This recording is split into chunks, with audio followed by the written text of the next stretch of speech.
Hello, welcome to nanoHUB-U course, Thermoelectricity, Atoms to System.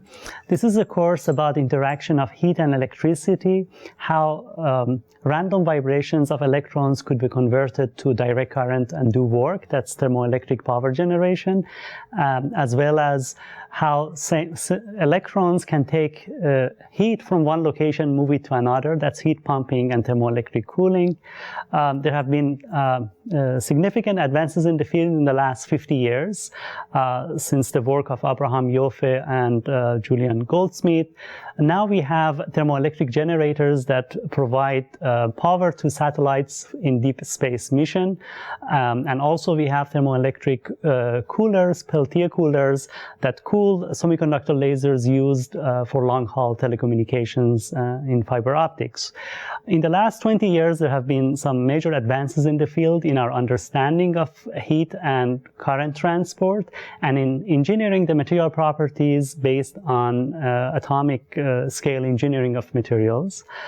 So this is a course where we try to introduce this new concept using a novel bottom-up approach that was first used in nanoelectronics, and this provides a way to gain an understanding of the deep concepts, how transport of heat and transport of current are connected, and we can use that to better optimize devices. In the first 2 weeks, we focus on the bottom-up approach with Professors Shakouri-Datta and Mark Lundstrom.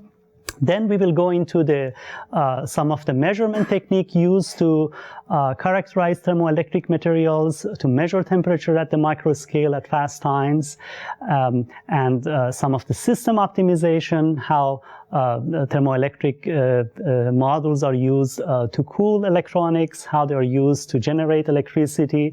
And at the end, we describe some of the latest advances in the field, what have happened in the last 20 years, and how some of the recent advances in the field. So I now introduce Professor Shakouri-Datta, who will describe in the first week how this bottom-up approach can be introduced. So let me start by saying a few words about what thermoelectricity is about.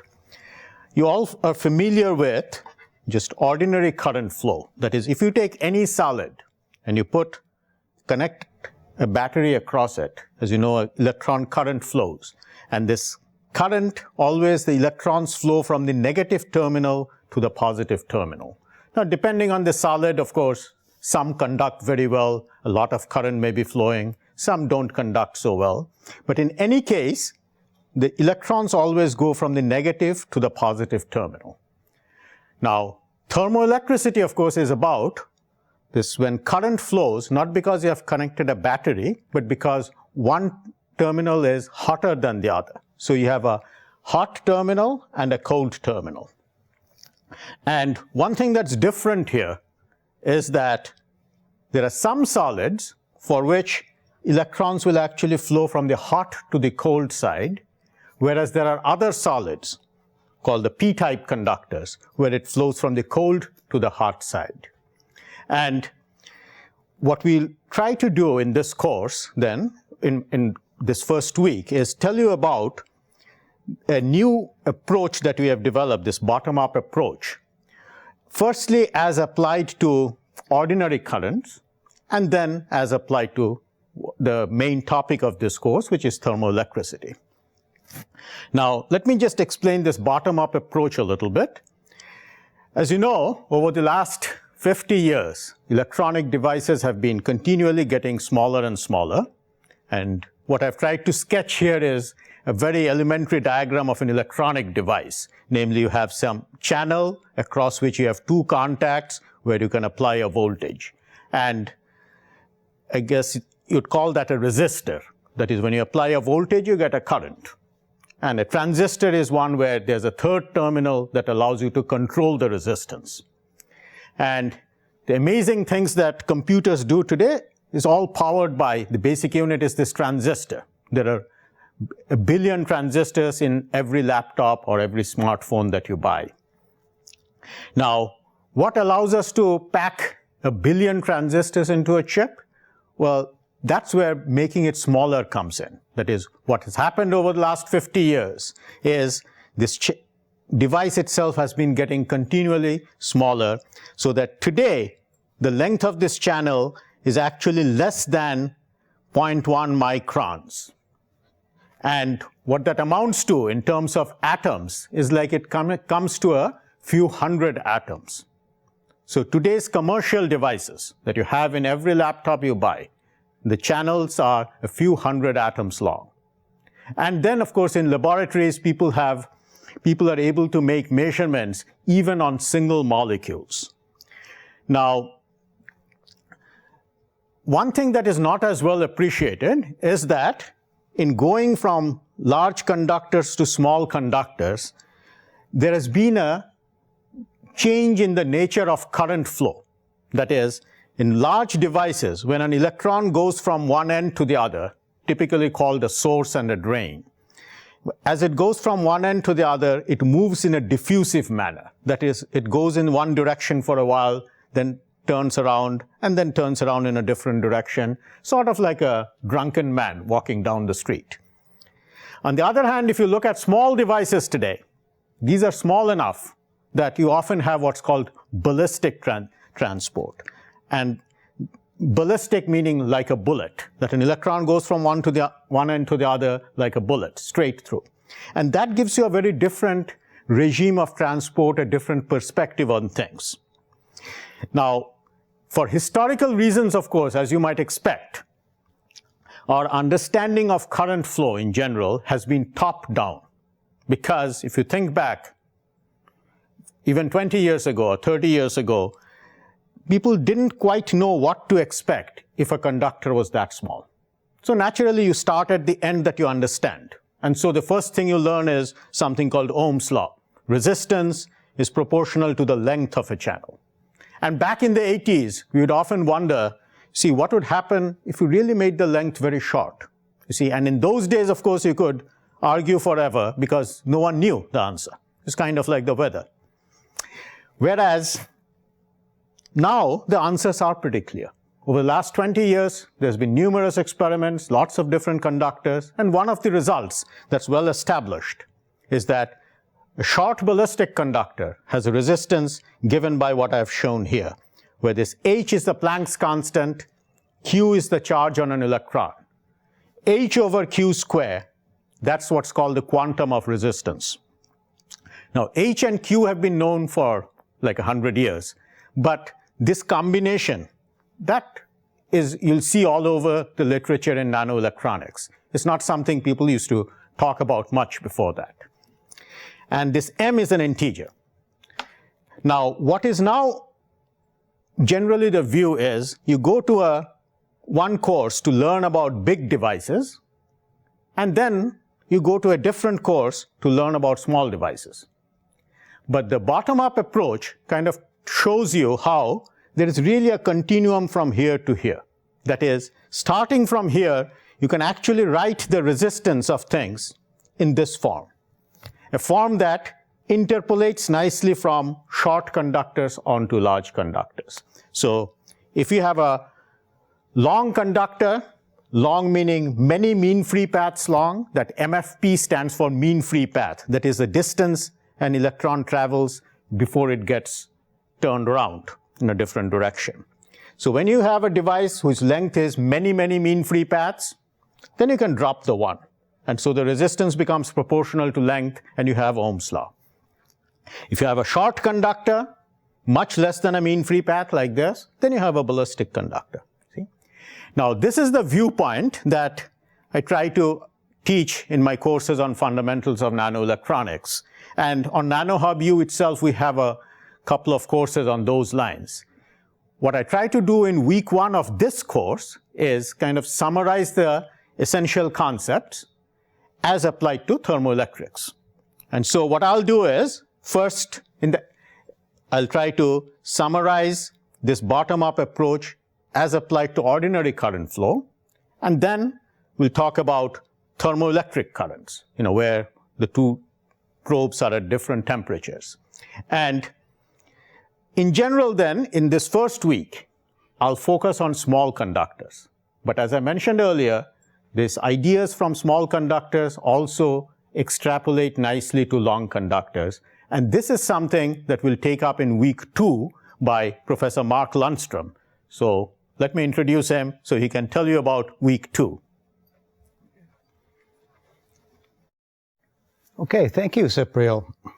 So as Professor Datta mentioned, our goal in week 2 is to connect those very fundamental concepts at the nano or even atomistic scale to the larger scale of traditional thermoelectrics. And this is the way people write the thermoelectric equations. These are the equations that you can find in traditional textbooks. If we have a current flowing or a temperature gradient across a material, we'll measure a voltage or electric field. And if we have a current flowing and a temperature gradient, the electrons will conduct heat at the same time. And these two currents, these two flows of charge and heat are coupled. And then there's also the lattice, which carries heat itself. Now, our goal in week 2 is to understand these transport coefficients, the conductivity, the Seebeck coefficient, the Peltier coefficient, the thermal conductivities. These are transport coefficients that have been known for a long time, since the early 1800s actually, and our goal is to relate them to the properties of the material and to understand how we can engineer these transport parameters to have the values that we need in order to optimize the devices and systems that Professor Shakouri will talk about in the remaining 3 weeks of the course. So you can look up in any standard textbook the derivation of these equations. I taught this for years by solving the Boltzmann transport equation. The mathematics is a little bit complicated, but it's straightforward. If you're careful, you get expressions that look like this, which look a little bit intimidating. All of these integrals for the various transport coefficients are expressed in terms of something we call the transport distribution. Looks a little bit complicated, and it's not exactly clear what it is, but we work very hard to try to understand where these equations come from and how to use them. Now, our goal is to take a different perspective and to show that it's really very easy to get these equations, and it's very easy to interpret them physically using the concepts that Professor Datta discusses in week 1.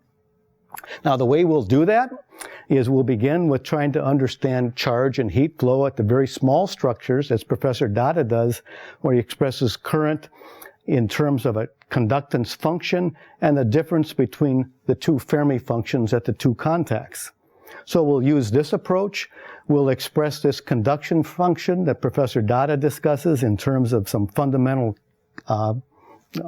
constants. This is the quantum of conductance that Professor Datta mentioned. And in terms of this integer m, which is a number of channels, and a quantity called transmission, which is just the probability that an electron will go from one side to the other. And we'll find that with this approach, we can understand these equations and derive them very easily. We'll find out that this complicated-looking transport distribution has a very simple interpretation. It's just proportional to the number of channels times the transmission. So that'll help us interpret these equations, but we'll go a step further and try to use the ideas that people developed over the last 20 years or so to understand transport at the nanoscale and express these relations in a different way that makes them even more physically transparent. So some of the experiments that Professor Datta talked about 20 years ago looked at very small conductors that were very short and whose width could be controlled electrically. And what was discovered was that the conductance didn't just increase smoothly with width, it increased in discrete steps. The quantum of conductance, 2e squared over h, times the number of channels and times the transmission. And it didn't matter how short the structure was, the resistance didn't get any smaller, because if the transmission approaches its ballistic limit of 1, that's as large as the conductance can be or as small as the resistance can be. And what we'll find is that those thermoelectric transport parameters can be expressed in a very simple and intuitively appealing form. For example, the electrical conductance is some fundamental constants, the quantum of conductance, times the number of channels per unit area in the cross-section of the conductor, times the mean free path, or the average mean free path. The thermal conductance can be written as the quantum of thermal conductance, the number of channels for phonons to travel in, and the mean free path for phonons. So we'll find that the thermoelectric transport coefficients can be written in a way that people traditionally write them for very small structures, but that they apply to large structures, small structures, anything in between, to 3D structures, 2D structures, 1D structures. So they'll give us a very powerful and unifying way to think about these problems across a wide range of thermoelectrics. So just to summarize then, my goal in week 2 is to relate the fundamental concepts that Professor Datta discusses in week 1 more to the traditional equations and approaches that we deal with in traditional thermoelectrics. During the process of this, we'll become very familiar with these 4 thermoelectric transport coefficients, how they're related to the material properties, and how they're interrelated to each other, and how we can engineer materials in order to optimize their performance. So the goal really is to set the stage for the subsequent 3 weeks where Professor Shakouri will talk about how you measure these transport parameters and how you design devices that make use of thermoelectric effects. So Professor Shakouri will then tell you about the final 3 weeks of the course. Thank you, Mark. So what we will do in weeks 3 to 5 is to use this bottom-up concept that was developed and apply it to real systems. Best way to get introduced to that is to see how these material properties at the nano and macro scale are measured. There are 3 material properties that are most important for thermoelectric applications. They are electrical conductivity, thermal conductivity, and the Seebeck coefficient. We will review methods to measure these 3 material properties both at the large scale as well as at the small scale. Measurement of temperature at the small scale is one of the biggest challenges, and in the last 20 years, new techniques to measure temperature have been developed, and that's something we will introduce in week 3. The goal of the lectures is not just also provide just one-way flow of information, what is available. Students will have an opportunity to do homeworks in which the actual experimental data are given, and they will analyze it to extract the material properties like the Seebeck coefficient or the thermal conductivity. The other thing that you can do is to change some of the material parameters and see how it affects the experimental data.